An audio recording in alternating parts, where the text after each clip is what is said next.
La noche en que el cielo tocó la tierra. Esa noche, todo el cielo se inclinó ante la tierra. No fue solo el nacimiento de un niño. Fue el comienzo de una revolución celestial. Quienes estuvieron atentos vieron cómo la luz atravesaba la oscuridad. Hay historias que cambian naciones. Pero hay uno que cambió la eternidad. En un pequeño pueblo olvidado llamado Belén, envuelto en silencio y sombras, ocurrió lo imposible. Dios se hizo carne. Y el mundo nunca volvió a ser el mismo. Era una noche normal para los hombres. Los pastores estaban en los campos, las casas estaban cerradas y todos dormían como si fuera un día cualquiera. Pero el cielo lo sabía. Los ángeles lo sabían. Y el infierno temía. El nacimiento de Jesús no fue solo un acontecimiento histórico. Fue una colisión entre dos mundos, el eterno y el temporal. La luz y la oscuridad. El Creador y su creación. Pergamino, las profecías se cumplieron. Desde Génesis, Dios ha susurrado esta promesa. En Génesis 3 y 15, declara que de la descendencia de la mujer vendría uno que aplastaría la cabeza de la serpiente. Isaías habló de él con asombroso detalle. Porque nos ha nacido un niño, nos ha sido dado un hijo, y se llamará su nombre admirable, Consejero, Dios fuerte, Padre eterno, Príncipe de paz. Isaías 9, 6. 700 años antes, Isaías ya había anunciado el nacimiento de aquel que vendría a reescribir el destino de la humanidad. Los profetas vieron desde lejos, pero sabían, el cielo estaba planeando algo. Y entonces, en el tiempo exacto, en el Kairos de Dios, María, una joven virgen de Nazaret, recibe la visita del ángel Gabriel. Salve, favorecida. El Señor está contigo. Lucas 1 y 28. Ella sería el recipiente. Ella sería la matriz del plan eterno. Y su respuesta resuena hasta el día de hoy como símbolo de fe. He aquí la sierva del Señor, hágase en mí conforme a tu palabra. Lucas 1 y 38. En ese momento, el Espíritu Santo descendió. El Verbo se hizo carne. El ser invisible comenzó a formarse en el vientre de una niña. Globo terráqueo que muestra Europa y África, pero ¿por qué Belén? De todas las ciudades, ¿por qué Belén? Pequeño, insignificante, sin gloria humana. Pero a los ojos de Dios, era el escenario perfecto. Miqueas ya había profetizado. Pero tú, Belén Efrata, aunque eres demasiado pequeña para ser contada entre las familias de Judá, de ti me saldrá el que será Señor en Israel. Miqueas 5, 2. Belén significa casa del pan. Y allí nació el pan de vida. Fue allí donde, sin trono, sin corona, sin oro, el Rey de Reyes ha llegado. Oveja a un establo, y Dios con nosotros. No había lugar en la posada. La humanidad ya comenzaba a rechazar a su Salvador. No había lugar para él, ni siquiera allí donde eran recibidos los viajeros comunes. María y José encuentran refugio donde descansaban los animales. Y es allí, entre la paja y el silencio, donde nace el Hijo de Dios. El Creador de todas las galaxias, ahora llora en un pesebre. Lo eterno ahora es palpable. El intocable ahora tiene piel. Y el Verbo se hizo carne y habitó entre nosotros. Juan 1 y 14. Dios no envió un ángel. No envié un pedido remoto. Él vino en persona. Porque el amor verdadero depende de dónde estemos. Vía Láctea, los cielos se rompen. Mientras el mundo dormía, los cielos se abrieron sobre un grupo de pastores. Y he aquí, un ángel del Señor se presentó sobre ellos, y la gloria del Señor los rodeó de resplandor. Lucas 2, 9. Escucharon el anuncio. Hoy, en la ciudad de David, les ha nacido un Salvador, que es Cristo el Señor. Lucas 2 y 11. De repente apareció una multitud celestial que cantaba: Gloria a Dios en las alturas, y en la tierra paz entre los hombres en quienes Él se complace. Lucas 2 y 14. Era como si el cielo ya no pudiera contener su alegría. El nacimiento del Salvador no fue solo una buena noticia. Fue la mejor noticia del mundo. El nacimiento de Jesús no fue solo un milagro. Fue el comienzo de una guerra espiritual contra todo lo que oprime a los seres humanos. Fue allí, en Belén, donde la luz comenzó a brillar. Fue en ese pesebre donde la esperanza tomó forma humana. Y ahora, todo cambiaría. El cielo festejó, pero la tierra durmió. Los ángeles cantaron. Los pastores temblaron. Pero Belén dormía. Llegó el Salvador, y casi nadie lo notó. ¿Cómo es posible? El nacimiento más importante de la historia, ignorado por casi todos. La tierra siguió su ritmo. Comercio, censo, viajes, soldados romanos. Nadie sabía que en aquel oscuro establo, entre el heno, Dios mismo respiraba entre los hombres. La mayoría de ellos durmieron. Pero un pequeño grupo se despertó y vio la gloria. Oveja los pastores, elegidos por el cielo. ¿Por qué los pastores? ¿Por qué no los reyes? ¿Los sabios? ¿Los escribas? Porque Dios revela sus mayores secretos a los humildes. Esa noche, mientras velaban por el rebaño, el cielo se abrió ante ellos. Y se les apareció el ángel del Señor, y la gloria del Señor los rodeó de resplandor, y se espantaron. Lucas 2:9. Hombres sencillos, acostumbrados al silencio de la noche, fueron envueltos por una luz indescriptible. El anuncio fue claro. No tengan miedo. Les traigo buenas noticias de gran gozo que serán para todo el pueblo. Lucas 2:10. Fueron los primeros en escuchar. El primero en verlo. El primero en contarlo. Paloma Blanca de la Paz, la primera evangelización. Los pastores no quedaron paralizados. Ellos corrieron. Y vinieron apresuradamente, y hallaron a María y a José, y al niño acostado en el pesebre. Lucas 2:16. El pesebre se convirtió en púlpito. Los cielos los convirtieron en los primeros evangelistas. Y cuando lo vieron, dieron a conocer lo que se les había dicho acerca de este niño. Lucas 2:17. No sabían teología. No tenían diplomas. Pero ellos vieron, y no pudieron quedarse callados. Y así comenzó la proclamación del Evangelio. Con pastores. Con gente común y corriente. Con testigos de lo imposible. La tierra durmió. Mientras los pastores alababan, los demás dormían. Mientras los ángeles anunciaban, los religiosos ignoraban. El nacimiento del Mesías no tuvo lugar en el templo, ni fue celebrado por los sacerdotes. No había trompetas en Jerusalén. No hubo ninguna proclamación imperial. Solo silencio y rechazo. El contraste es fuerte. El cielo estalla en adoración. La tierra permanece indiferente. ¿Cuán a menudo sucede esto todavía hoy? El cielo clama por atención. Pero el mundo sigue distraído. Estrella brillante, María lo guardó todo. Lucas registra algo profundo. Pero María guardaba todas estas cosas, meditándolas en su corazón. Lucas 2:19. Ella vio a los pastores sucios arrodillarse. Ella vio lágrimas en sus ojos. Ella oyó hablar de ángeles, luces, gloria. Y en silencio, adoró. El cielo le había confiado un secreto eterno. Y ella lo supo, ese bebé era más que un hijo. Era el Cordero. Era el Redentor. Incluso en un lugar inesperado, incluso sin lujo ni comodidad, la presencia de Dios era palpable. No había trono allí, pero había gloria. No había multitudes, pero había paz. Globo terráqueo que muestra Europa y África indiferencia humana. No había lugar para él en el mesón. Y esta escena profética todavía se repite en los corazones de hoy. ¿Cuántas personas siguen diciendo? No hay lugar. No tengo tiempo. Ahora no. Pero Jesús sigue viniendo. No con fanfarria política, no con espectáculo, sino con presencia. Él nace donde lo reciben. Y transforma los pesebres en santuarios. El cielo no necesita público para celebrar. Los ángeles cantan incluso cuando los hombres los ignoran. Mientras el mundo dormía, el Salvador caminó entre nosotros.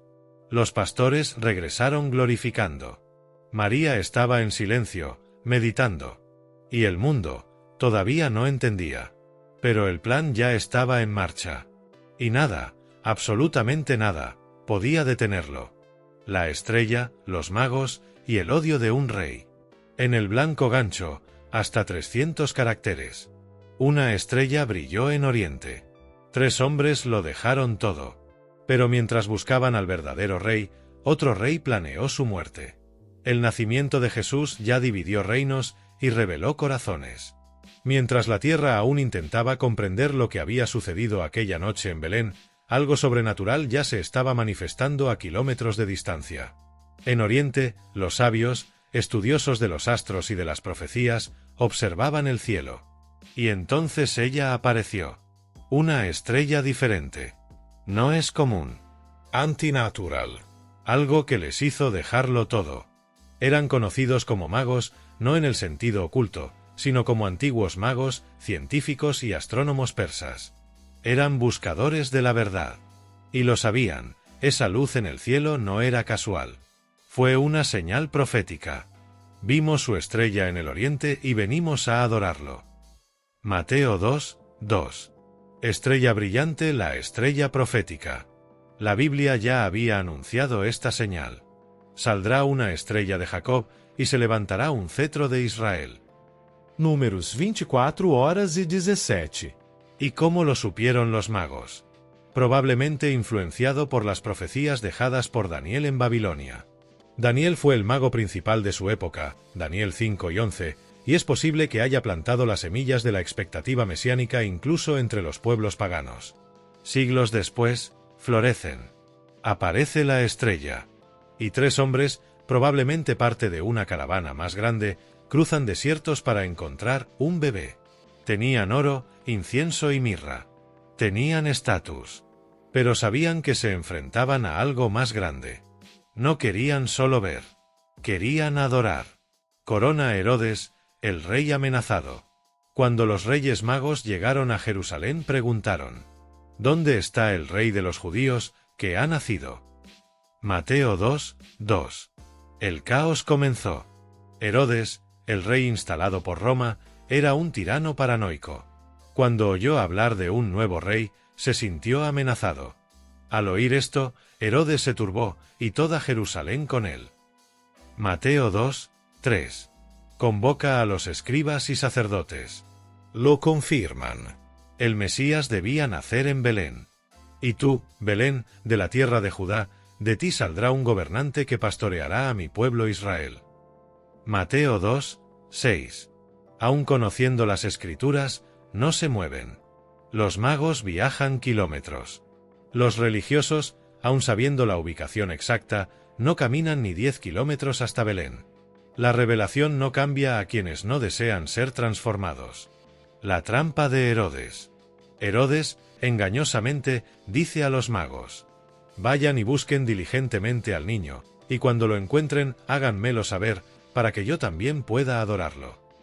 Mateo 2, 8. Pero tu corazón ya está lleno de odio. La luz de Cristo comienza a exponer la oscuridad en los corazones humanos. Diamante los dones proféticos. Cuando encuentran al niño, sucede algo extraordinario. Y al entrar en la casa, vieron al niño con su madre María, y postrándose, lo adoraron. Mateo 2 y 11. Se postran. Hombres ricos, sabios, viajeros de lugares lejanos, aman a un bebé en un hogar sencillo. Entregan 3 regalos. Oro, para el rey. Incienso, al Dios. Mirra, por el cordero que moriría. Dones simbólicos. Proféticos. Allí reconocieron que no era solo un niño, pero el Mesías prometido. Y luego, avisados en sueños, no vuelven a Herodes. Vete por otro camino. Fuoco Herodes se enoia. Cuando se da cuenta de que ha sido engañado, Herodes se vuelve loco. Herodes entonces, al verse engañado por los magos, se enfureció mucho, Mateo 2 y 16. Y toma una decisión despiadada. Ordena la masacre de todos los niños de Belén y sus alrededores, de 2 años o menos. Las madres loran. Corre sangre inocente. Es la primera persecución contra Cristo. La luz ha llegado al mundo. Pero el mundo amaba más la oscuridad. La venida de Jesús ya dividió los corazones. Los magos se arrodillaron. La gente religiosa guardò silencio. Y un rey quería matarlo. El nacimiento del Mesías sacudió reinos. Hizo que los cielos se conmovieran, que los reyes se inclinaran y que los tiranos temblaran. La pregunta sigue vigente hasta el día de hoy. ¿Actúas como los Reyes Magos o como Herodes? La fuga, el silencio y el misterio de los años ocultos.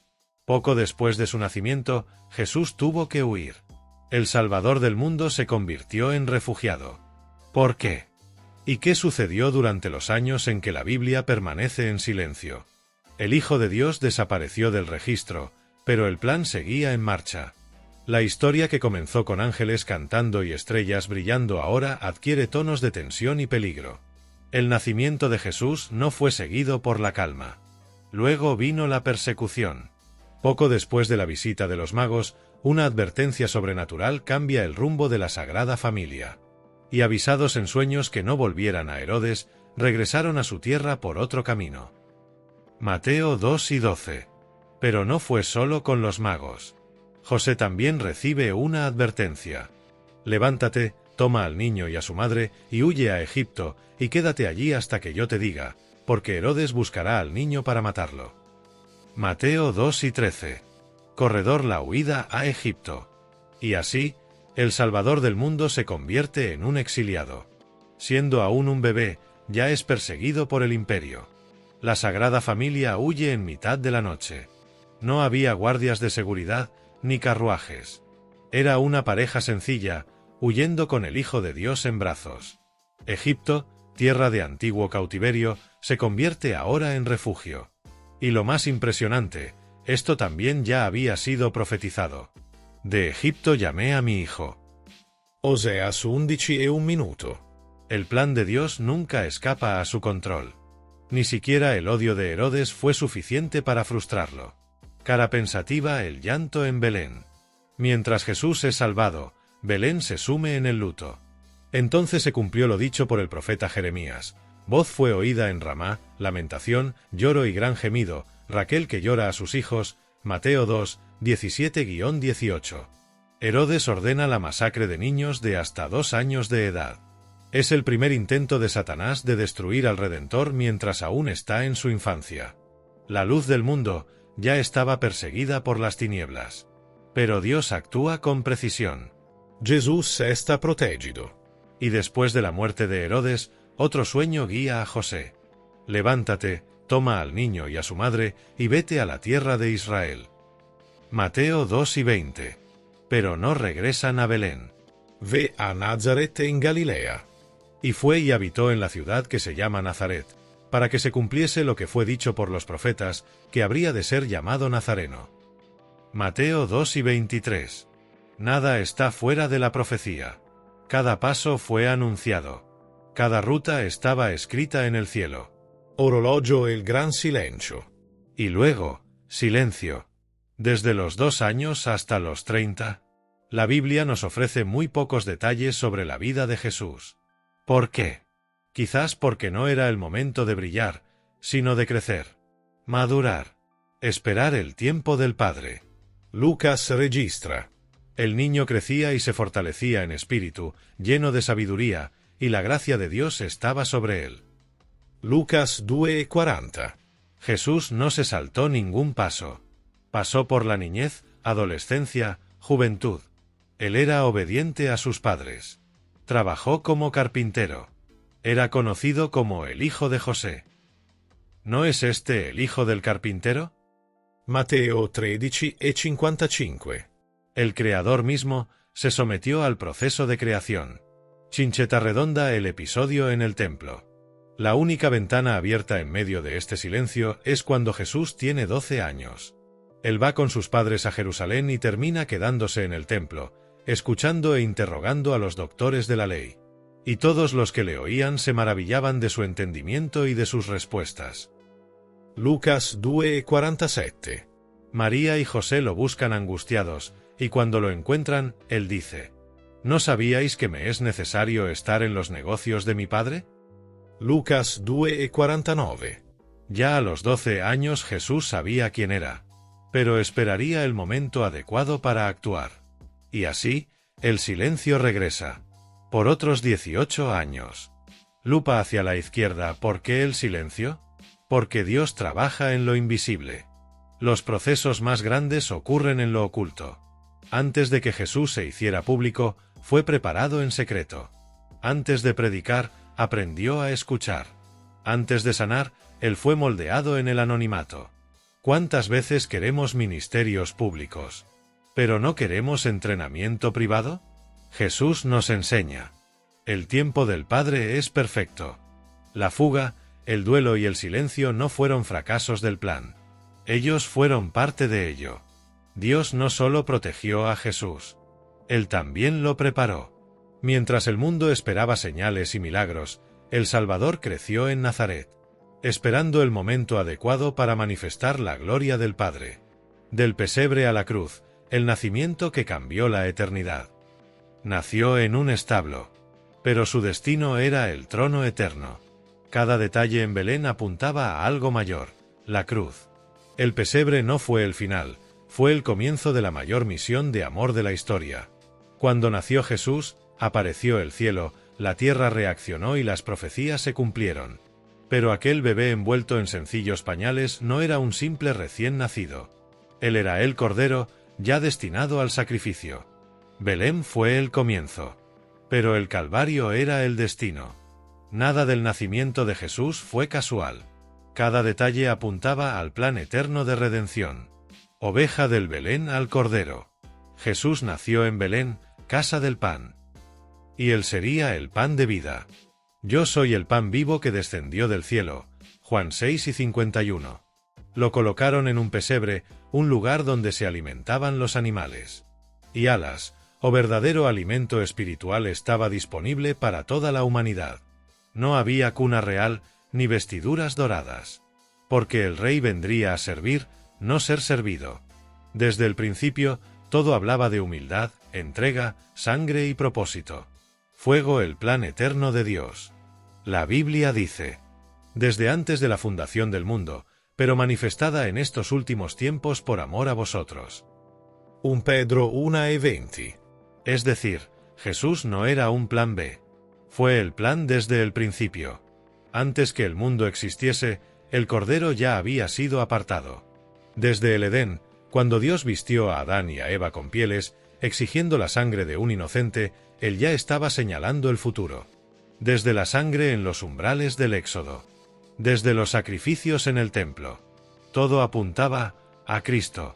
Corazón roto, la misión, morir para vivir. Jesús nació para morir. Pero morir para salvar.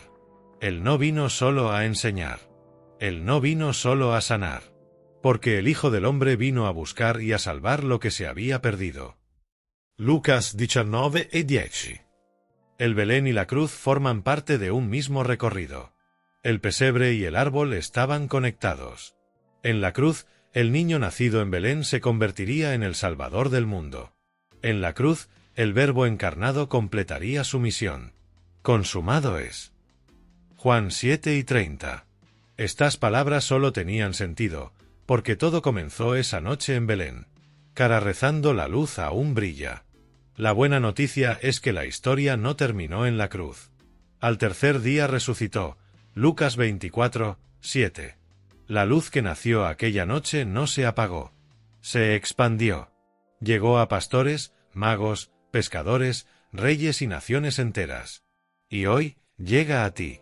La misma gloria que brilló en los cielos de Belén todavía irrumpe en la oscuridad del mundo. La misma voz que anunció ha nacido el Salvador hoy susurra a tu corazón. Dei Ameneiser en ti. Globo terráqueo que muestra Europa y África, ¿qué hacer con esta verdad? Puede. Sé como Herodes y rechaza. Sé como los religiosos e ignora.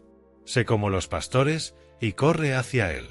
Ser como los reyes magos y postrarse en adoración. Pero no puede ser neutral ante el rey. El nacimiento de Jesús no es solo una fecha. Es una decisión. Paloma blanca de la paz, un llamado para hoy. Belén fue solo el comienzo. Hoy el verdadero Belén está en el corazón que cree. Jesús todavía quiere nacer. En casas destruidas. En corazones vacíos. En familias confusas. En vidas que se sienten rechazadas. No necesita oro ni tronos. Solo necesita espacio. La noche en que nació Jesús fue la más tranquila, y a la vez, la más poderosa de la historia. No había focos. No había redes sociales. Pero había un Dios que descendía entre los hombres. Nació en Belén, vivió entre nosotros, murió en nuestro lugar. Y resucitó para darnos vida eterna.